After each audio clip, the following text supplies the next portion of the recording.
अखिलेश जी, अयोध्या को तो राम भक्तों ने सजा और संवार दिया है। आप उसकी चिंता मत करिए, पश्चाताप करिए। राम मंदिर में चोरी नहीं हुई, चढ़ावा में चोरी हुई। ईडी, सीबीआई, इनकम टैक्स होता तो किसके हाथ में होती जांच, और एसआईटी जांच हुई तो किसके हाथ में है? पूरी टीम चोरी में लिप्त है और पूरे तरीके से भगवान राम की उस मर्यादा वाली जो उनकी जो नगरी है अयोध्या, जहां जन्म स्थान है, उस जन्म स्थान को, अयोध्या को कलंकित करने का काम आरएसएस और बीजेपी ने किया है। लगभग 2000 करोड़ का एक घोटाला राम मंदिर के ट्रस्ट में हुआ है, तो इस्तीफे से क्या होगा? विश्व हिंदू परिषद ये कह रहे हैं कि अब मंदिर चलाना हमारा काम नहीं है, तो इतने दिन तक क्या कर रहे थे भाई? चंदा चोरी या चंदा डकैती का मामला है, दान पात्र की लूट का मामला है। विवाद तो तब होता है जब कॉन्फ्लिक्टिंग क्लेम हो कि ऐसा हुआ या नहीं हुआ। If Chief Minister of Uttar Pradesh is so confident, then why not have a Supreme Court monitored independent investigation ordered in this case? What stops them from doing it? Let us understand, let us know, let us the real culprits and get them to book. बात राम मंदिर, भारतीय राजनीति का शायद सबसे बड़ा चुनावी और भावनात्मक मुद्दा। लेकिन अब यही मंदिर एक नए विवाद की वजह से राजनीतिक बहस के केंद्र में है। एक तरफ करोड़ों श्रद्धालु की आस्था, दूसरी तरफ मंदिर ट्रस्ट से जुड़े कथित दान और भूमि खरीद को लेकर उठ रहे सवाल। क्या ये मामला केवल विपक्ष की राजनीति का है या वास्तव में इससे बीजेपी की चुनावी रणनीति प्रभावित हो सकती है? इसी सवाल को हम समझेंगे वरिष्ठ पत्रकार नीरजा चौधरी ने जो इंडियन एक्सप्रेस में आर्टिकल लिखा है उसमें वो क्या बताना चाह रही हैं, और जो ज़मीन से स्थानीय लोगों के बातें आ रही हैं, बाइट्स आ रही हैं, उन सब को मिलाकर हम लोग समझेंगे कि क्या ये जो दान चोरी हुई है, जो ये फंड चोरी हुआ है, जो ये स्कैम हुआ है, इससे भारतीय राजनीति 2027 यूपी चुनाव कितना प्रभावित होगा। आज हम उसी रिपोर्ट को विस्तार से समझेंगे। राम मंदिर क्यों है बीजेपी की सबसे बड़ी राजनीतिक पूंजी? शुरुआत करते हैं 1990 के दशक से राम मंदिर आंदोलन बीजेपी की सबसे बड़ी राजनीतिक पहचान रहा है।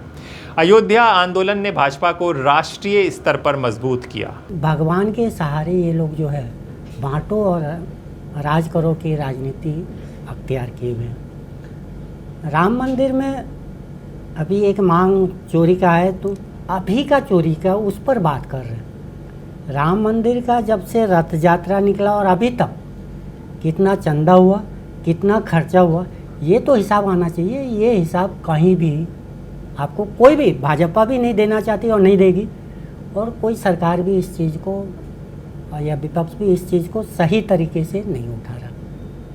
दोस्तों, 2014 और 2019 के लोकसभा चुनाव में भी राम मंदिर का मुद्दा लगातार राजनीतिक विमर्श का हिस्सा बना रहा। 22 जनवरी 2024 को रामलला के प्राण प्रतिष्ठा के बाद बीजेपी को उम्मीद थी कि इसका राजनीतिक लाभ लंबे समय तक मिलेगा। अखिलेश जी, अयोध्या को तो राम भक्तों ने सजा और संवार दिया है। आप उसकी चिंता मत करिए, पश्चाताप करिए। एक बार रामलला का दर्शन कर लीजिए, कम से कम इसी से और सद्बुद्धि आएगी। और अब तैयारी करिए कि हम कृष्ण कन्हैया के लिए भी कुछ कर सकें। अब मथुरा की बात करिए। अगर सचमुच अपने को धार्मिक कहलाने का प्रयास कर रहे हो तो मथुरा वृंदावन पे खुल करके बोल दीजिए। श्री कृष्ण जन्मभूमि पर खुल करके बोल दीजिए, और बोलिए ना कि श्री राम जन्मभूमि मुक्ति के आंदोलन की तर्ज पर ही श्री कृष्ण जन्मभूमि की मुक्ति का भी अभियान चलना चाहिए। भगवान श्री कृष्ण की जन्मभूमि को भी सम्मान मिलना चाहिए। हमारी सरकार वहां श्रद्धालुओं को बुनियादी सुविधाएं उपलब्ध करवाने का कार्य कर रही है। युद्ध स्तर पर हम प्रयास कर रहे हैं लेकिन आप में हिम्मत नहीं, क्योंकि आप तो मुल्ला और मौलवियों के सामने घुटने टेकने के सिवाय आपके पास कोई ऐसा एजेंडा नहीं जो प्रदेश के विकास के लिए हो, अयोध्या, मथुरा या काशी के उत्थान के लिए हो, उनकी पहचान को, पौराणिक पहचान को बनाए रखने के लिए हो। लेकिन अब यही मुद्दा नए सवालों के साथ सामने खड़ा है। आखिर विवाद क्या है? हाल के दिनों में सोशल मीडिया और विपक्षी दलों ने मंदिर ट्रस्ट से जुड़े कुछ दान और भूमि खरीद मामलों पर सवाल उठाए। विपक्ष का आरोप है कि कुछ लेन देन पूरी तरह पारदर्शी नहीं थे। ऐसा है, जो घटनाएं हुई हैं उसमें मैं तो यही कहूंगा कि संपूर्ण विश्व में राम भक्त संज्ञान लें जो हो रहा है, संपूर्ण विश्व के राम भक्त संज्ञान लें, दुनिया भर के सनातनी संज्ञान लें, अयोध्या के पूज्य साधु संत संज्ञान लें, माननीय सर्वोच्च न्यायालय संज्ञान लें, माननीय लोकसभा अध्यक्ष भी संज्ञान लें, उत्तर प्रदेश अयोध्या के नागरिक संज्ञान लें, समस्त पीडीएस समाज संज्ञान ले कि बीजेपी के लोग किसी भी सीमा तक झूठा प्रचार कर सकते हैं। सच्चाई तो ये है कि चढ़ावा, चंदा, दान, चोरों का गिरोह जन आक्रोश का सामना नहीं कर पा रहा है। और जो बात आप कह रहे हैं, ये गिरोह डरा हुआ है जन आक्रोश का, इसीलिए घर बैठे हुए हैं। और ईडी, सीबीआई, इनकम टैक्स, आप बात समझ नहीं पाए। मैंने ये कहा कि पावर स्ट्रगल है। अगर ईडी, सीबीआई, इनकम टैक्स होता तो किसके हाथ में होती जांच? जब तक कि दिल्ली वाले को सोच पाते, लखनऊ वालों ने अपने हाथ में सब कुछ ले लिया। इतनी भी बात समझ में नहीं आ रही। एसआईटी क्या है? ये एसआईटी रिपोर्ट किसको दी गई आपको? क्या है ये एसआईटी?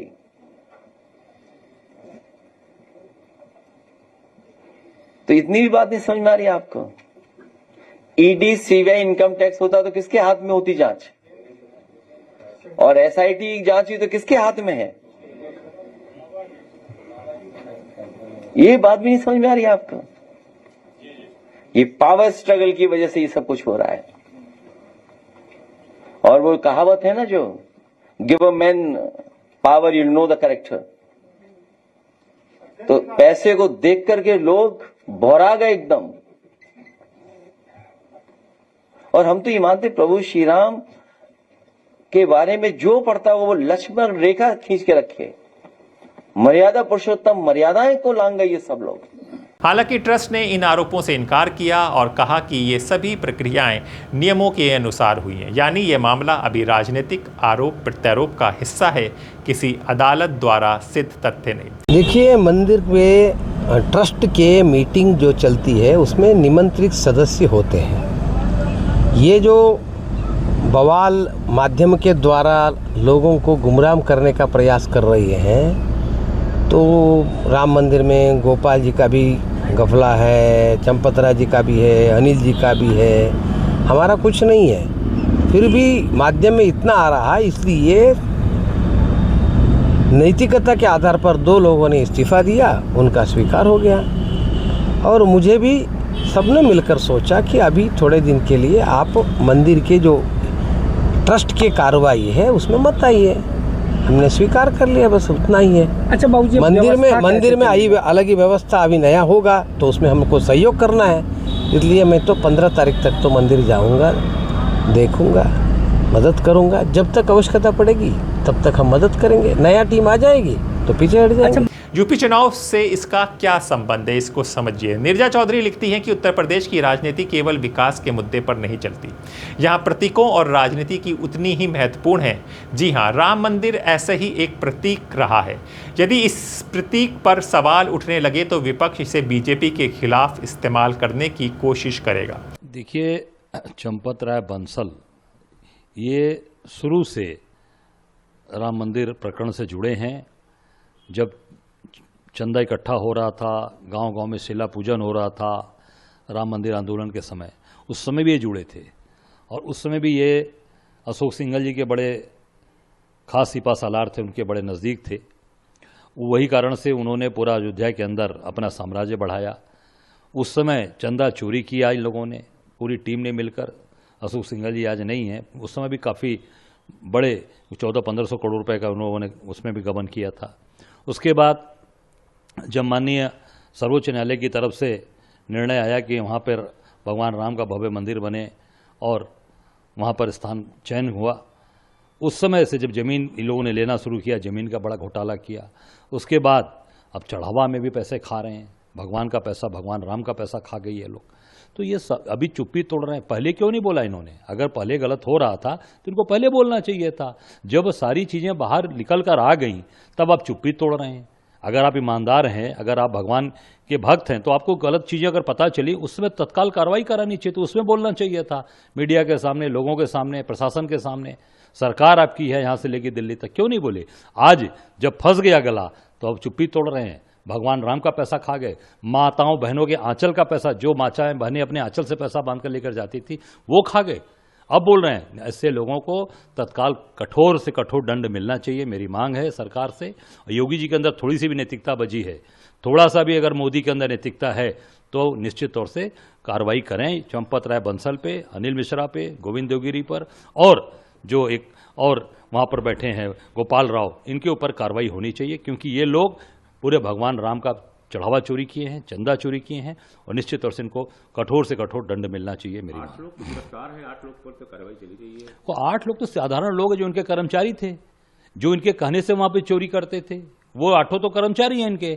मालिक लोग ये चंपत राय बंसल जी हैं, इसमें गोविंद गिरी जी कोषाध्यक्ष है, उनका नाम ही नहीं कहीं आ रहा है। चोर चोर मौसेरे भाई, बिना कोषाध्यक्ष के दस्तखत किए, कोषाध्यक्ष ही तो दस्तखत करता होगा। सिग्नेचर अथॉरिटी कौन है? कोषाध्यक्ष। कोषाध्यक्ष का नाम ही नहीं। वो ब्रीफ कर रहा है मीडिया को। कितने बड़े घाघ हैं, कितने बड़े चोर हैं ये सब, कि खुद मीडिया को ब्रीफ कर रहे हैं।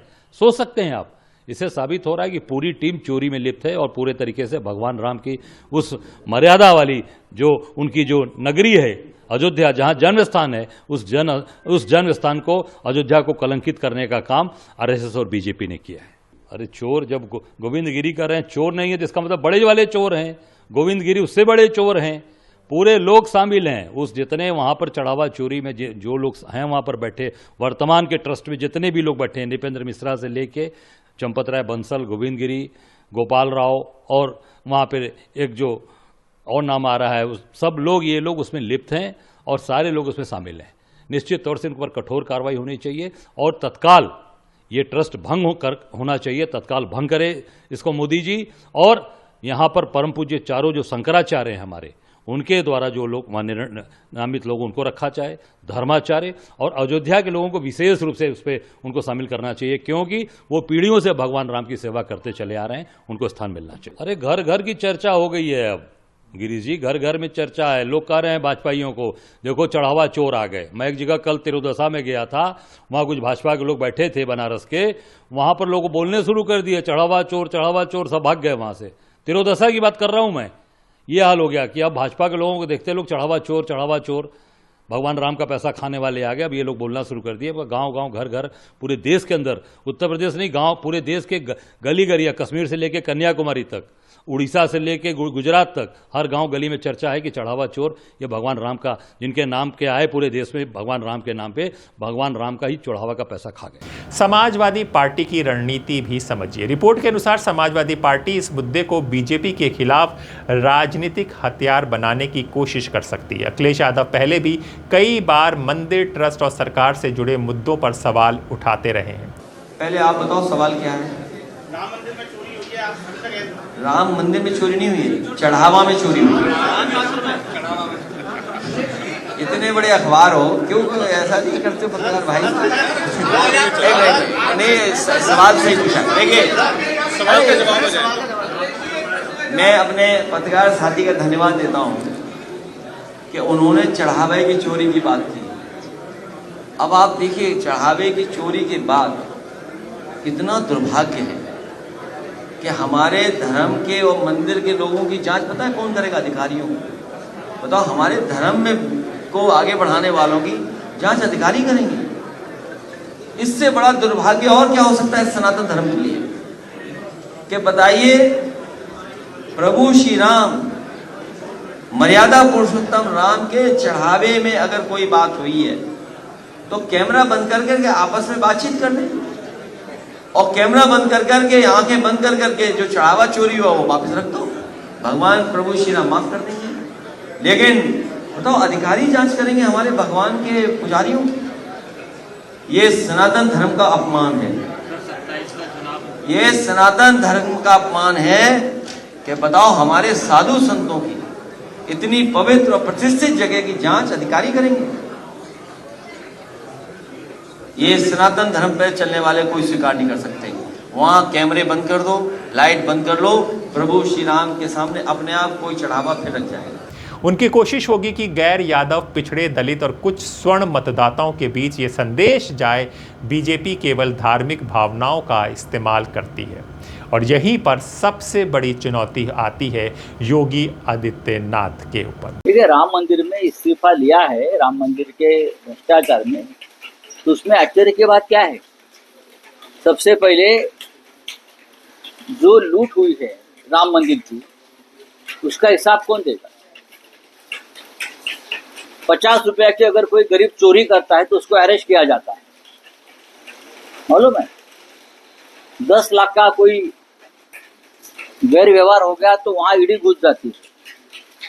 यहाँ भारतीय जनता पार्टी के लोगों ने और भारतीय जनता पार्टी के बनाए हुए राम मंदिर ट्रस्ट ने 550 करोड़ का घपला किया है। कैश में दान पत्र ही दान पेटी चोरी हो गई, 1 साल से चल रहा है। बाद में राम के अलंकार चोरी हो गए, सीता माई के अलंकार, आभूषण चोरी हो गए, चांदी की ईंटें चोरी हो गई, सोने की चढ़ावा चोरी हो गया। लगभग 2000 करोड़ का एक घोटाला राम मंदिर के ट्रस्ट में हुआ है। तो इस्तीफे से क्या होगा? पूरे राम मंदिर ट्रस्ट के ऊपर FIR लॉन्च होना चाहिए और राम मंदिर ट्रस्ट को कटघरे में खड़ा करना चाहिए। ये लोगों के साथ विश्वासघात है। लेख में कहा गया है कि सबसे बड़ी चुनौती मुख्यमंत्री योगी आदित्यनाथ के सामने होगी। योगी की छवि हिंदुत्व के मजबूत चेहरे की रही है। यदि मंदिर से जुड़े किसी भी विवाद को विपक्ष जनता के बीच प्रभावी तरीके से उठाने में सफल होती है तो योगी सरकार को जवाब देना पड़ सकता है। हम लोगों ने अयोध्या में ट्रस्ट की मीटिंग देखी, उसमें तो बड़ी सफाई से लोगों को बचा लिया गया। प्रश्न तो ट्रस्ट पर ही था, लेकिन चंपत राय जी को हटाकर उनकी जगह बजरंग लाल बागड़ा जी को लेकर के आया गया। अब इनके कर्मों कुकर्मों के बारे में आप सबों को ज्ञात है या नहीं, मैं बता देता हूँ। आप अभी वर्तमान में अंतर्राष्ट्रीय विश्व हिंदू परिषद के महासचिव हैं, इंटरनेशनल विश्व हिंदू परिषद के जनरल सेक्रेटरी हैं। ये IFS officer, Indian forest service, one विभाग के, भारतीय वन विभाग के अधिकारी रहे हैं। और इनका जो लास्ट कार्यकाल था, अंतिम कार्यकाल था, वह नालको के CMD थे। नालको एक बहुत बड़ी नवरत्नों में से एक है जिसके कि ये CMD थे। इनकी सेवा को टर्मिनेट कर दिया गया था क्योंकि इनके ऊपर 2 बहुत बड़े घोटाले के आरोप लगे थे। एक 15 करोड़ का चूना खरीद घोटाला, जिसको वहां के मूर्ख सतर्कता अधिकारी ने पकड़ा था,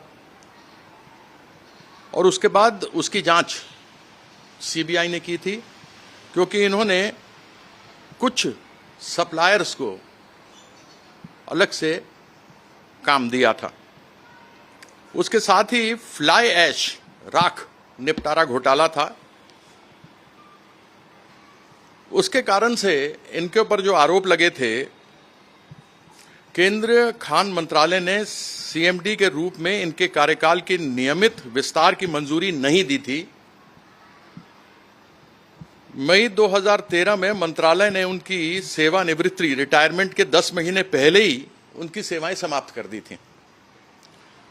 तो अब इनको बिठाया गया है जिनके ऊपर घोटालों के आरोप लगे थे, वो वहां के घोटाले, चोरी और भ्रष्टाचार को राम मंदिर के देखेंगे।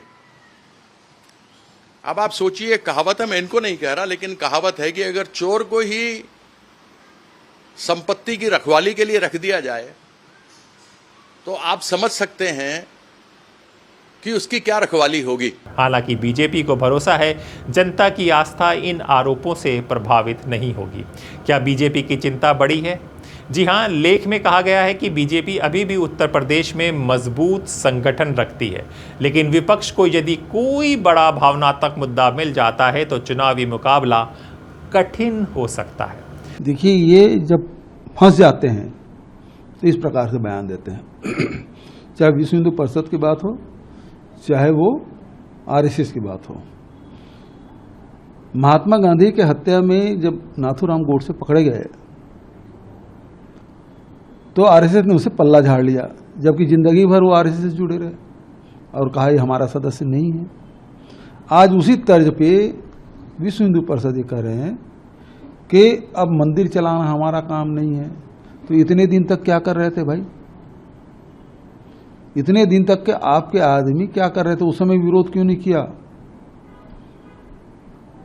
ये तो मठ मंदिर चलाना साधु संतों का, पुजारियों का काम है। सब आरएसएस के लोग भरे पड़े हैं। तब तक कि चुप थे, जब तक लूट का माल मिल रहा था। लेकिन अब जब भंडाफोड़ हो गया तब कहते हैं हम पल्ला झाड़ दिया, हमसे कोई लेना देना नहीं। तो ये उसी प्रकार से इनके काम करने की शैली है। अब वो उसका मति मारी गई है। मंदिर का दरवाजा किसने खुलवाया? राजीव जी ने। इन्होंने खुलवाया क्या? मंदिर का पट ही राजीव जी ने खुलवाया। और राजीव जी ने बोला कि क्या बोले राजीव जी कि जो सुप्रीम कोर्ट का फैसला होगा हम उससे 1 इंच न आगे बढ़ेंगे न पीछे हटेंगे। ये लोग भी क्या किया? आखिर सुप्रीम कोर्ट का फैसला आया उसके बाद तो किए। ये सारी नियुक्ति है पीएमओ सुबह है। नहीं तो जिस मठ का था उसको दे देना था, जिस पंथ का था उसको दे देना था। उसमें किसी शंकराचार्य को तो बुलाया नहीं गया। जब प्राण प्रतिष्ठा हुआ, जब भूमि पूजन हुआ तब भी नहीं बुलाया गया। उसमें तो बैठे थे भागवत, ये बैठे थे ना।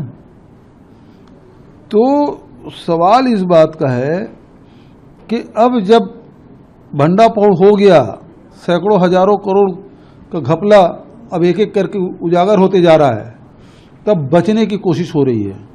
और आदित्यनाथ जी, आपको तो बताना चाहिए कि एफआईआर के बिना एसआईटी कैसे गठन कर लिया आपने। और ये भी जानकारी आ रही है कि चंपत राय के कहने से वहां की स्थानीय पुलिस आके पहले ही जब्त कर ले 80 लाख रुपए जो पकड़ा गया, वो कब पकड़ा गया? आपके एसआईटी गठन करने के बाद, आपके एफआईआर करने के बाद, कि उसके पहले पकड़ लिया गया था। तो सारे चीजों को दबाने की कोशिश की जा रही है। ये तो विशुद्ध रूप से मनी लॉन्ड्रिंग केस है।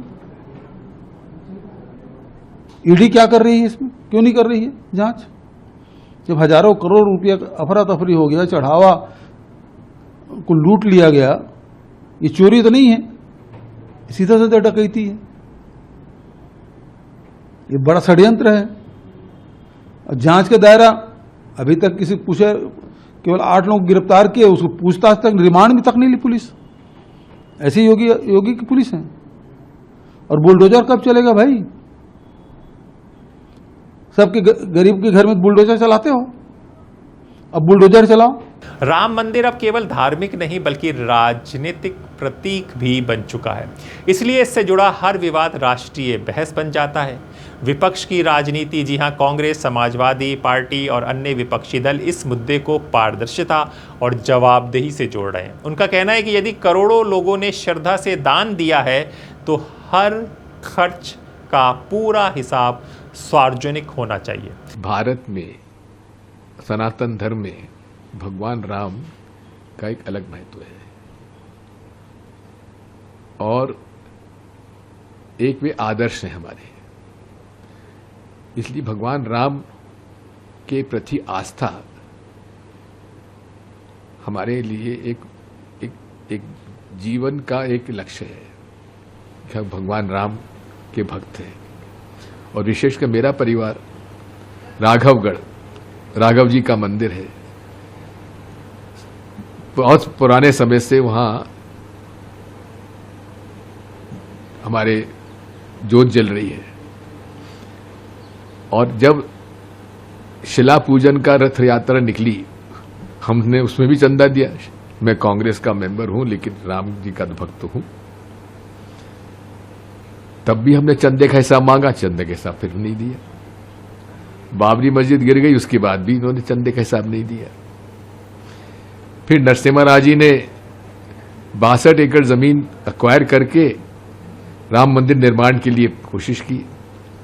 राजीव गांधी जी के समय ताले खुले और हमें इस बात की प्रसन्नता है कि गोरखनाथ मठ के प्रमुख आज वहां के मुख्यमंत्री हैं। जिस गोरखनाथ मठ ने राम जन्मभूमि की लड़ाई लड़ी, 100 वर्षों से ज्यादा वो लड़ाई लड़ रहे हैं, निर्मोही अखाड़ा और गोरखनाथ मठ। तो अच्छा, आदित्यनाथ जी के जो गुरु थे वो हमारे साथ मेंबर पार्लियामेंट थे, उनके साथ में मेंबर पार्लियामेंट था 91 to 93, 94।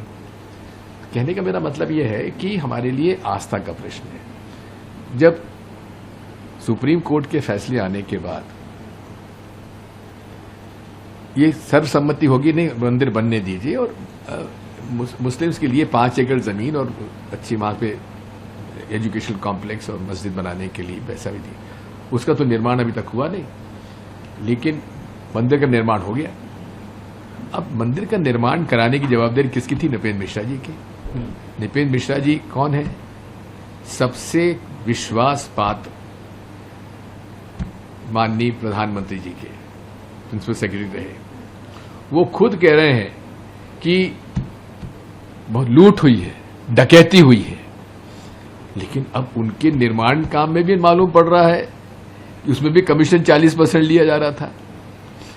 और अब तो पत्थर सप्लाई करने वाला व्यक्ति कह रहा है कि मैं तो मुफ्त में देना चाहता था, उन्होंने कहा कि मुफ्त में नहीं लेंगे, हम आपको बिल देंगे 2100 करोड़। अब आप मुझे बताइए, क्या नृपेंद्र मिश्रा जी भी इसमें शामिल हैं क्या? आपने क्या किया? जब तक ये प्रकरण सामने नहीं आया आप चुप मौन क्यों रहे?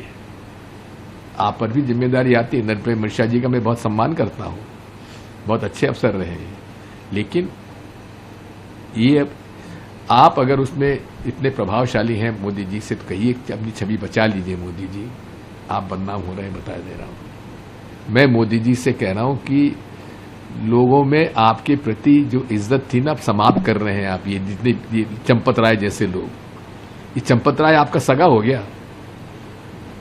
इससे ज्यादा भ्रष्ट आदमी कोई मिलेगा नहीं, जिस पर कि महिपाल सिंह आप ही का कार्यकर्ता वो कह रहा है कि 2021 से लगातार 5 लाख की गड्डी अलग अलग निकालते थे ये रोज का। अब आप समझ लीजिए, अरे 40 दिन में 71 बार इन्होंने उसमें पैसा निकाला है और उसके सीसीटीवी कैमरे के डिलीट किए। वो तो आजकल तो सब रिकवर हो जाता है, तो एसआईटी रिकवर क्यों नहीं कर रही है? दूसरी बात यह है कि नेशनल हेराल्ड पे तो इन्होंने कहीं मतलब कोई कैश का ट्रांजैक्शन ही नहीं है, उस पर आपने ईडी लगा दी। प्रियंका जी पर इस उम्र में उनको आपने सोनिया जी पर आपने केस लगा दिया, उनकी आपने पेशी कराई। राहुल जी को घंटों आपने 2-2, 3-3 दिन तक उनके आपने बयान लिए, लेकिन यहां खुलेआम जब पैसा लिया जा रहा है, चोरी की जा रही है, आज तक ईडी कहां है? मैं तो सोच रहा हूं कि मैं डायरेक्टर इन्फोर्समेंट से टाइम लेकर मैं जाऊं कि भाई कुछ करिए। मैंने खुद ने चंदा दिया है, मैं जाके आप कागराई क्यों नहीं करते हैं? मैं सोच रहा हूं चिट्ठी बनाने के लिए उनके लिए। दूसरी बात यह है कि कल जो होना था हमें तो पहले से मालूम था, ये होगा कि इस्तीफा मंजूर किया जाएगा, फिर उनके लिए 2-3 बातें कही जाएंगी, बहुत ईमानदार है, बहुत सरल व्यक्ति है और ऐसा है और बड़े सेवा करता है और बड़ा धार्मिक है, वही कहा, लेकिन जवाबदारी तय नहीं करी। इस्तीफा मंजूर कर लिया। मंजूर इसलिए किया क्योंकि उसे मंजूर करने का, नामंजूर करने का प्रोविजन ही नहीं है। लेकिन सबसे ज्यादा हैरानी मुझे कब हुई, जबकि कोषाध्यक्ष महंत गोविंद गिरी ये कह रहे हैं कि मेरे को तो चेक पे साइन करने का अधिकार ही नहीं था, मुझे तो ये बुलाते ही नहीं थे मीटिंग में। और साथ में मैं पूछना चाहता हूं कोषाध्यक्ष महोदय, आपकी ट्रस्ट की मीटिंग में बजट पे डिस्कशन होता था कि नहीं होता था? बैलेंस शीट आती थी कि नहीं आती थी? क्या बैलेंस शीट भी आपके ऑडिटर ने आपको नहीं दिखाई? ये भी प्रश्न उपस्थित होता है। बात यह है कि इसमें छोटी मछली पकड़ गई, मगरमच्छ नहीं पकड़े। जिस मगरमच्छ को बाल नरेंद्र मोदी ने उसको पकड़ के उससे लड़ाई लड़ ली, लेकिन यहां मानस जो मगरमच्छ बैठे हैं उनसे डर रहे हैं नरेंद्र मोदी जी। ये आज दिक्कत है। हम बड़े दुखी हैं। मैंने हमेशा से धर्म को सर्वमान्य माना है, मैं कभी उस पर समझौता नहीं करता। इसलिए मैं पूरे तरीके से इस मामले को मेरी आखिरी सांस तक लड़ाई लड़ूंगा। कोई राजनीति नहीं है इसमें। और मेरी जो पदयात्रा होगी उसमें कोई पार्टी का झंडा नहीं होगा, हर धर्म के झंडा रखूंगा मैं। सर्वधर्म संभाव, यही सनातन धर्म है जिसकी रक्षा के लिए मैं निकलूंगा। कब से निकल रहे हैं आप? पहले मैंने 2 अक्टूबर का सोचा था, लेकिन अभी मेरे पास कुछ लोगों ने सुझाव दिया, मैंने नर्मदा परिक्रमा भी दशहरे से चालू किया था, तो ये भी मैं दशहरे से 20 अक्टूबर से शुरू करूंगा। कहां से शुरू होगी और किन के लिए आह्वान है, किन को जुड़ने का आह्वान है? उज्जैन से शुरू करूंगा। महाकाल के मंदिर में बड़ा घोटाला हो रहा है, वो भी मैं उजागर करूंगा। तो इसलिए महाकाल के मंदिर का घोटाला और राम मंदिर घोटाला, शिव जी को, ये हमारे राहुल गांधी शिव भक्त हैं, उनके मंदिर में भी घोटाला, और राम भक्त दिग्विजय सिंह है, उनके मंदिर में घोटाला। इसलिए हम उस घोटाले को पकड़ने के लिए अधर्म पर धर्म की विजय हमारी मांग है। और इस ट्रस्ट को भंग करो, और नरसिम्हा राव जी ने जो रामालय ट्रस्ट बनाया है उसको आप स्थापित करो, और उसमें 5 शंकराचार्य जी उसके सदस्य हो, और 5 शंकराचार्य जी से 5 नाम लीजिए जो ईमानदार अफसर हैं। उन ईमानदार अफसरों में चाहे रिटायर्ड हो या फंक्शनल हो, उनमें से किसी को आप सीईओ बनाइए। अब देखिए एस लक्ष्मी नारायण जी मध्य प्रदेश काडर के अफसर हैं, बेहद ईमानदार अफसर और बेहद धर्म प्रेमी वो। वहीं बीजेपी का कहना है कि विपक्ष केवल चुनावी लाभ के लिए मंदिर को बदनाम करने की कोशिश कर रहा है। सबसे बड़ा सवाल दोस्तों यहाँ पर, क्या जनता इस विवाद को गंभीरता से लेगी?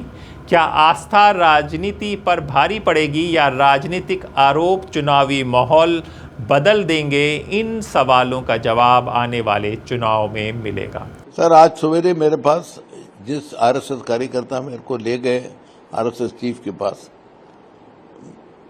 वो उन्होंने ही भेजा है कि उसकी पूजा चालू हो गई है और वापस उधर स्थापित हो चुकी है। तो मैं बहुत ही खुश हूं, और मेरे पूरे परिवार वाले खुश हैं, क्योंकि जिस उद्देश्य से हमने उसको रखवाया था, जिस आदर और जिस भावना के साथ रखवाया था, उसकी पूरी हो गई। क्योंकि नहीं तो पहले 5 महीने तक उसकी रोज पूजा होती रही, फिर उसको कहीं गार्ड रूम में डंप कर दिया गया, फिर हमारे बहुत गुहार हुए उनके मेरे तरफ से, उस सब का अनदेखा हुआ, किसी ने सुना नहीं। फिर मैं आरएसएस चीफ के पास गया, उन्होंने जरूर सुना, वो बड़े कृपाबंद होकर बोले कि मैं मदद करूंगा। मेरे को लग रहा है शायद उनका भी सुना नहीं। तो आखिर भगवान हनुमान जी ने सबक सबको सिखा दिया जो इसके खिलाफ थे, और आज उन्होंने स्थापित कर दिया।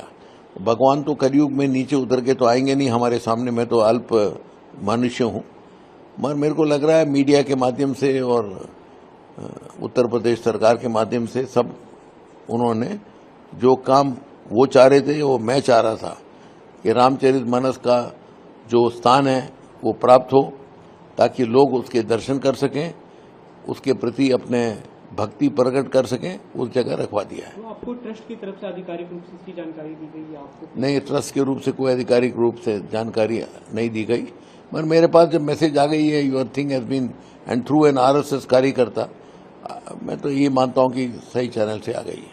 सर, मैंने तो सवाल कुछ खड़ा नहीं किया, मैंने बार बार ये निवेदन किया जब मीडिया ने मेरे को अप्रोच किया कि भाई 5 महीने रखने के बाद उसको गार्ड रूम में रखना ठीक नहीं है, और मेरे जो अभी कहाँ है कब रखवाएंगे इसकी भी कोई जवाब नहीं है, और कोई बात की ना जवाब आती है, व्हाट्सएप की जवाब आती है, लेटरों की जवाब आती है, और जब मैं वहाँ पर्सनली गया मेरे को बोला गया जो मैं चाहूँगा वही होगा, तो मैं बहुत दुखी हो गया था। किसकी तरफ से बोला गया? ये तो चंपक राय जी की तरफ से बोला था। उसके बाद मैं RSS चीफ से भी मिला, वो बड़े विनम्र थे और बहुत अच्छे ढंग से उन्होंने मेरे साथ कि मैं तो छोटा आदमी हूँ, RSS के बहुत बड़े आदमी हैं, उन्होंने बोला कि मैं कार्रवाई करूंगा और बोलूंगा उनसे कि उसको सही जगह रखा जाए। उसके बाद भी नहीं रखा गया। फिर मैंने पेपर में पढ़ना चालू किया जून के महीने में कि साहब यहाँ तो घपला हो गया, ये हो गया। तो फिर मैंने 24 जून को उत्तर प्रदेश के माननीय मुख्यमंत्री जी को, SIT के तीनों अफसरों को और चीफ सेक्रेटरी को चिट्ठी लिखा। माननीय मुख्यमंत्री जी ने मेरे को तुरंत जवाब दिया कि मैं इसको जांच कर आवश्यक कार्रवाई करूंगा। अब कार्रवाई हो चुकी है लग रहा है, क्योंकि मेरे तो चीज रेस्टोर हो गई और मेरी आस्था भी रेस्टोर हो गई। I am very happy. फिलहाल इतना साफ है कि राम मंदिर केवल धार्मिक स्थल नहीं बल्कि भारतीय राजनीति का सबसे बड़ा प्रतीक बन चुका है। नहीं, इसे विवाद मत कहिए।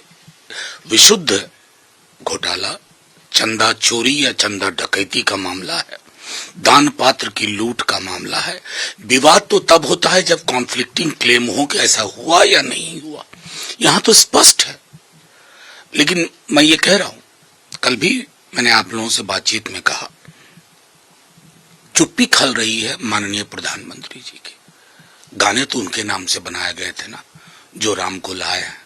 अब नया वाला गाना जो राम का चंदा खाए हैं, तो उस पर भी तो बोलना चाहिए।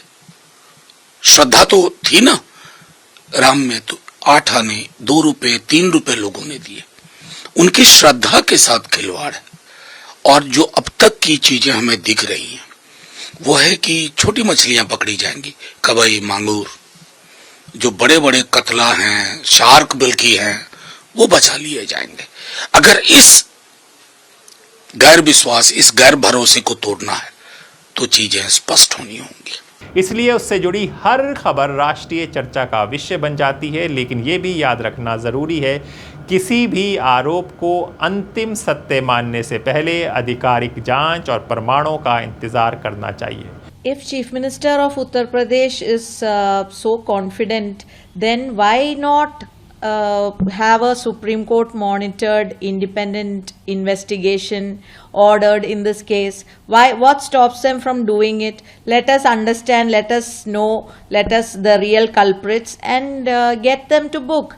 But this is what is happening is those who have decided on the trust, those who have their members in the trust, they are involved in the this Ayodhya scam, and who is investigating it is the same team constituted by those who formed the trust itself. So where is the fairness, where is the justification that real culprits will be identified? That is why Congress party has been repeatedly asking for a Supreme Court monitored investigation by an independent agency. Why are they so scared to have that?